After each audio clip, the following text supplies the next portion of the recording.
Ngayong araw nga pala mga men, ay nandito nga pala tayo sa palengke ng Bikutan. Bali bibili nga pala kami ng mga gagamitin namin sa pagbebenta ng chicken inasal mga men. Bali si Giselle nga pala yung kasama natin dyan. Si Giselle nga pala yung asawa ng kuya ko at bumili na nga rin pala kami dito ng pambalot mga men, yung papel na pang chicken inasal. Bali din naman yan na nga namin pala yung pagbili dyan mga men, at syempre bumili na nga rin pala ako nito ng pampahid ng mantika ay mga menu yung pang ihaw. Pagtapos ko nga pala bumili ng pang ihaw dyan mga men, ay bumalik nga pala ako dito sa pwestuhan ko kanina kasi nagkahiwalay nga pala kami ni Giselle. Bali nirtay ko nga pala si Jen ng ilang saglit at dumating na nga rin pala siya mga men. Bali sa likod na nga lang pala kami dumaan mga men, dito nga lang pala yun sa may Bikutan, sa may Skinita. At syempre bago nga pala kami umuwi mga men, ay may nadaanan pala kami dito nagtitinda ng siomay. Syempre bumili na nga rin pala kami ng tig-isa dyan mga men. Tingnan nyo naman yan, napakasarap nga pala ng siomay lalo na pag maanghang. Pero nasa inyo pa rin naman kung gusto nyo na maanghang, kaya ito nilagyan ko na ng kalamansi. At sunod ko nga pala ilalagay dyan na itong toyo. Bali hindi ko na nga pala nakapakita yung paglagay ko ng bawang, kaya nakain ko na kaagad siya. Ayun pang mabilisan niya mga men. Nung naubos ko na nga yung mga men ay syempre susunod na nga pala natin tong palamig ay panulang. Nung naubos na nga namin yung siomay mga men ay umuwi na rin pala kami.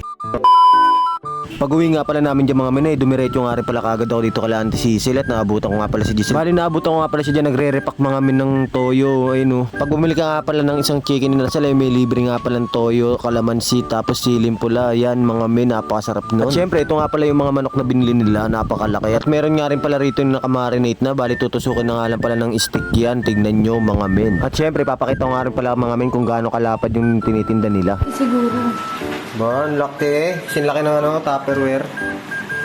Bali takip nga pala ng Tupperware ang ibig kong sabihin. At sa wakas natapos na rin yung pagtusok dito mga men, at nandito nga rin pala si Makmak. Si Makmak nga pala ay tutulong sa amin. Bali nalatag na nga pala mga men itong lamesa, at ito nga pala yung ihawan. Bali pinapabaga na nga lang pala dyan yung uling para maumpisa na. At yun, naumpisaan na nga pala mga men. Dito nga lang pala yun sa Purok 13 South Dangari, Block 6. Ulitin ko, Block 6, Purok 13, bandang simbahan mga men. Ano pang inaantay nyo? Bilhin na, let's go. Bago nga pala matapos tong video na to, meron nga pala akong si shoutout kay Asher, Lalay, Nicole and Fritz and Nathan. Shoutout sa inyo, salamat sa pagtulong niyo sa akin, I love you all. Bali inabot na nga pala ng gabi at tuloy-tuloy pa nga rin pala yung bumibili rito sa amin. At syempre ano pang inaantay mo, kanina pa kita niyayaya na bumili. At habang nagtitinda nga pala sila rito ay meron nga pala akong i-share na laro. Bali pagdaan nyo nga pala rito sa lugar namin ay meron nga pala ditong larong pool. Kaya kung gusto mo maglibang ka na rin dito. Bali kasama ko nga pala din dito si Makmak, ang cute mo Mak. At syempre papakita ko na nga rin pala kung paano sila mag-ihaw. Grabe no, napagka-sweet naman nito mag-asawa na to mga men. At ito na nga pala ang kinaayawan ng mga nag-iihaw, ang umapoy yung baga. Ay uling pala. Kaya kailangan lagi kayo nakabantay pag magbe-business kayo mga men, para alam nyo kung ano na nangyayari sa business nyo. Kaya yun lang mga men, payo ko nga lang pala sa mga nagbe-business dyan, lagi nyo lang galingan.